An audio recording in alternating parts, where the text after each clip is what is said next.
Hello and welcome friends, let's ক্র্যাকের তরফ থেকে তোমাদের সকলকে স্বাগত জানাই। আজকে আমরা প্রফিট অ্যান্ড লস অর্থাৎ লাভ ও ক্ষতির একটি ইম্পর্টেন্ট টাইপ নিয়ে আলোচনা করব, যে টাইপটি কিন্তু বিভিন্ন পরীক্ষায় দেখা গেছে এবং এই অঙ্কগুলি পরীক্ষার হলে খুব কম সময়ে স্মার্টলি কীভাবে করা যায় তা আজকের এই ভিডিওতে দেখে নেব। চলো স্টার্ট করা যাক। দেখো ফার্স্ট কোয়েশ্চেন, 5 টাকায় 6টি হিসেবে কিছু লেবু কিনে 3 টাকায় 4টি হিসেবে বিক্রয় করলে শতকরা কত লাভ বা ক্ষতি হবে তা চেয়েছে আমাদের।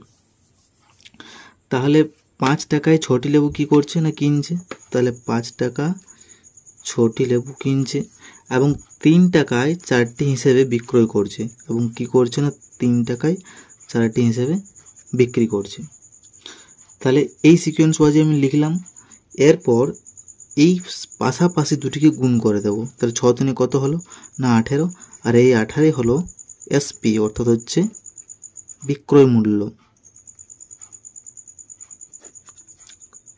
এরপর এই যে দূরের দুটি সংখ্যা রয়েছে 4 এবং 5, এদের যদি গুণ করে দিই তাহলে কত হচ্ছে না 5 4 হলো 20, আর এই 20 হচ্ছে সিপি বা ক্রয় মূল্য। তাহলে আমি সিপি এবং এসপি পেয়ে গেলাম, অর্থাৎ ক্রয় মূল্য বিক্রয় মূল্য পেয়ে গেলাম। দেখো ক্রয় মূল্য 20 টাকা, বিক্রয় মূল্য 18 টাকা, তাই কি হচ্ছে লস হচ্ছে। তাহলে ক্ষতি হলো কত না 2 টাকা, তাই না? এখানে আমাদের চেয়েছে শতকরা কত লাভ বা কত ক্ষতি হবে। তাহলে শতকরা ক্ষতি হলো, কত ক্ষতি হয়েছে 2 টাকা হয়েছে, কার উপর না ক্রয় মূল্যের উপর।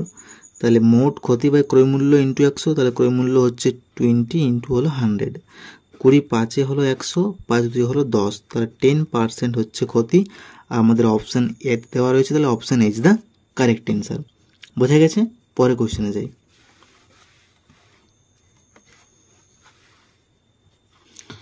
দেখো সেকেন্ড কোয়েশ্চেন বলেছে 2 টাকায় 3টি হিসেবে কলা কিনে 3 টাকায় 2টি হিসেবে বিক্রি করলে লাভের হার কত।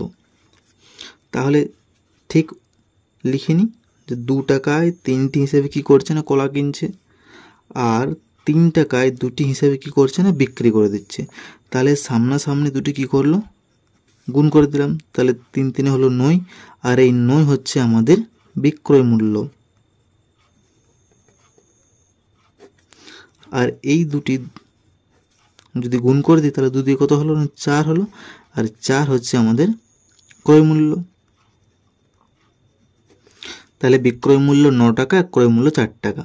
লাভ কত হলো না লাভ হলো এসপি মাইনাস সিপি, বিক্রয় মূল্য মাইনাস ক্রয় মূল্য, 9 মাইনাস 4 অর্থাৎ পেলাম 5, তাহলে লাভ পেলাম 5। যেহেতু এখানে লাভের হার চেয়েছে, শতকরা লাভের হার চেয়েছে, তাহলে কি করব না শতকরা লাভ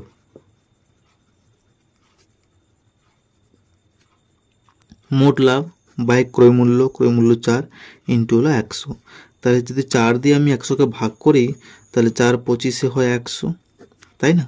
তাহলে 25 ইন্টু 5, তাহলে 25 5 হলো 125, তাহলে 125%, আর এই হলো আমাদের অ্যান্সার। তাহলে বলতে পারি যে শতকরা লাভের হার হবে 125%। বোঝা গেছে? তাহলে আজ এ পর্যন্তই। আশা করি তোমাদের বোঝাতে পারলাম। খুব শীঘ্রই নেক্সট পার্ট নিয়ে আসছি, ততদিন সঙ্গে থাকুন এবং ভিডিওটি ভালো লাগলে অবশ্যই like comment share and subscribe করুন এবং পাশে থাকা বেল আইকনটি ক্লিক করুন। So take care, keep growing and stay motivated.